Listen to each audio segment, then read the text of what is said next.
morning to Dr. Suzila and my fellow friends. I'm Lucia. Today we are going to introduce the progress of 30 years and organization population census 1980 and 2010. Here are my group members. They are Lo Hui Ting, Chanavia, and Pak Yixiong.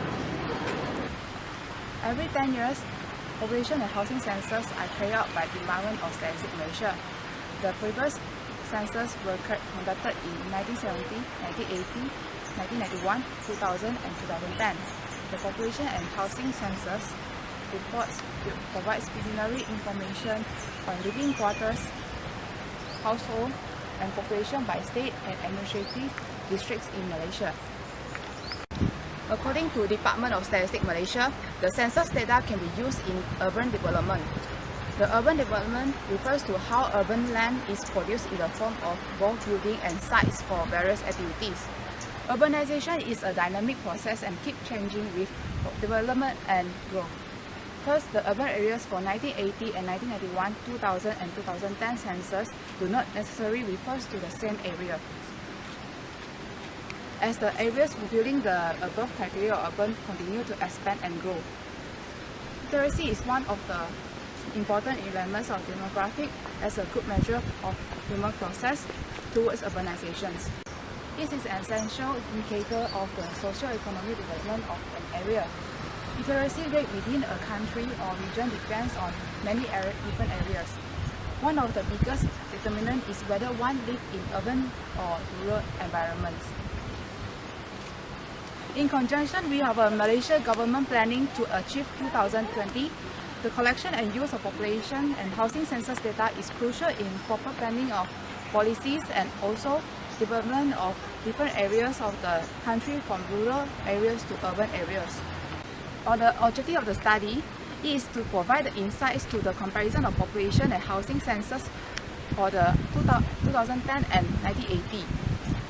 For the first objective is to identify the difference of the aspect of demographic analysis, which include the gender, ethnicity, and age.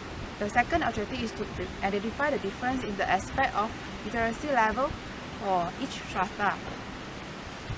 This study enhanced the knowledge of the researcher in the field of development of different areas of the country and population distribution. Furthermore, the study was beneficial to the government, policies, and other related authorities to gain a clear understanding of how important the population and housing census are and how to develop a better planning.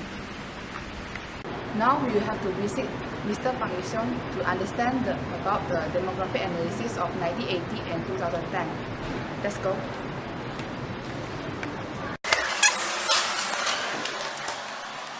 Hi, Mr. Bang. Hi, Can Jay. you tell us about the demographic analysis? Okay, sure. Based on the 2% sample of population and housing census data, we will take a look at the demographic comparison analysis on both of these census years.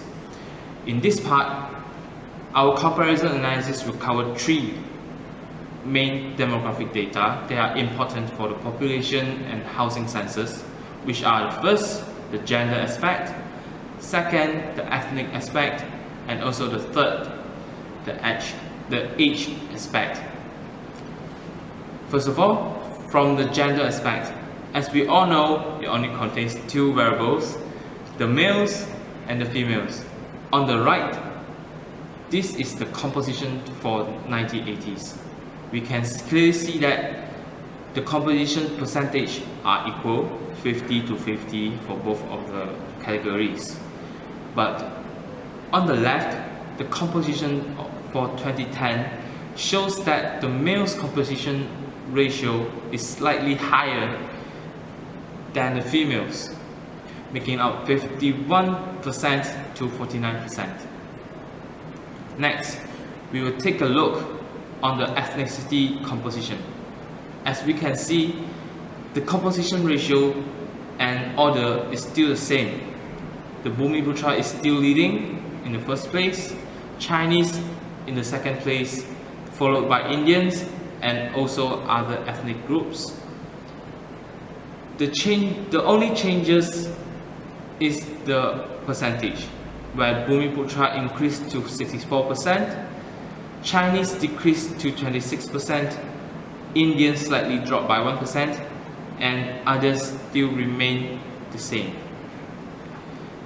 For the age aspect, from both of these histograms, we can observe the distribution of the age. In 1980s, the age distribution is more concentrating at younger age, from newborn to 19 years old.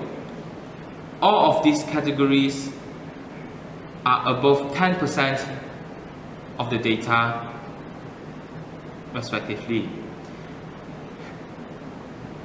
But for 2010 distribution, we can see that the population is slowly aging, but as the population is getting older, the younger generation still holding a quite high percentage of the sample, which are above 8% each category, making 2010's population quite balanced from infant to middle age. So these are the three comparison analysis, and thank you, Shane, Thank for you coming very to much, me. Mr. Fang. Next, we are going to visit another person, Ms. Loh Hui Ting, to understand about the literacy analysis in Malaysia. Hi, it's me, Ms. Loh Hui Ting. I'm Rachel Yin. Hi, Miss Wei. Nice to meet you. Nice to meet you too. My first question is, how do you define literacy? Traditionally, literacy was defined as the ability to read and write. But now, according to UNESCO, the definition of literacy refers to the ability to identify, understand, interpret, design, communication, and learn how to use printed and written materials relating to a variety of contexts. Why do you think education is important? As education will eventually contribute to the human resource development, it is crucial for policymakers to continuously improvise the education system in the hope of achieving Vision 2020. What are the difference between literacy level in 1980s and 2010 in Malaysia? And why is there is a difference? With the expansion of education opportunities, the literacy level increased from 19% of total population to 83% of total population. As the years goes by, the literacy level is higher within the citizens, especially the youth. In 2010, approximately every 4 in 5 people are literate. In 1980s, Malaysia received a few external assistance for education and training from overseas. For example, United Nations Education, UNESCO, and the United Nations International Children Emergency Fund (UNICEF) are those organizations that offer assistance to Malaysia. Realizing the importance of education towards the development of country, Malaysia government invests on secondary and tertiary education and expand continuously over the years. Moreover, privatization of higher education in 1980s has continuously thrust the education performance in Malaysia. What do you think about the literacy gap between the rural areas and the urban areas? In 1980s, the literacy level of metropolitan, urban large, urban small, and rural is almost the same, approximately 18 to 20%. But in 2010, the highest literacy found was in metropolitan urban and urban large areas. Along the years, there were active development of capital city and the other urban areas, causing the government to pay more attention to the urban development of those cities, including in the education field. According to UNICEF, the residents in Sabah, Sarawak, and the Orang Asli have significantly lower enrollment rate compared to the others area. However, undeniable the government has successfully raised the literacy rate up to 80% of literacy. Education sectors are struggling to close the gap in literacy between urban and rural areas by providing a more comprehensive education system. In Malaysia, Education Blueprint 2013 to 2015, the master plan for education sector is to turn Malaysia into a knowledge-based economy.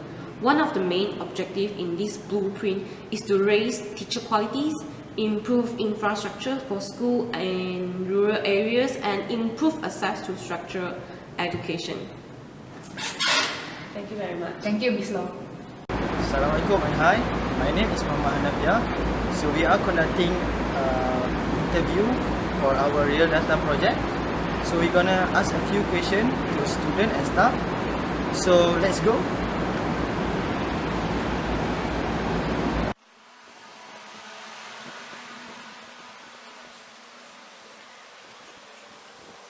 My name is Muhammad Hanafiah, and we are conducting an interview for our real data project assignment. So we will ask a few questions about the topic of education. So this is a few questions. And for that, I want you to introduce a little bit about yourself. My name is Tae Yuan Ying. I'm a lecturer here. I'm here since 2011. Okay, so this is my 5th year here. Okay. Basically, I'm teaching mathematics subjects. What is your education level? My education level. I received primary school education, secondary school education, and also tertiary educations until the level of Doctor of Philosophy. Okay, the next is what do you think about the differences in the education in the past and present? Our country education condition change according to the global environment. Okay. In the past, education is important. Now it's also very important. But the way of deliver the knowledge to the students, the way how we conduct the class, the way we expect from the students, and also those things that the student wants to learn has already changed according to the global environment. So for example, now we have very enhanced and very advanced technology, so we can use or make use of this technology to enhance our teaching and also the students' learning, which is very quite impossible in the past, when internet is not so easy to access by a lot of people. Okay, so with the technology, students can get lots of information from the internet. They can study first before coming to the class, and coming to the class, the teacher are more going to student-centered learning, where teacher will prepare a lot of activities for the student, because the student has already studied those information, those knowledge in outside the class, right?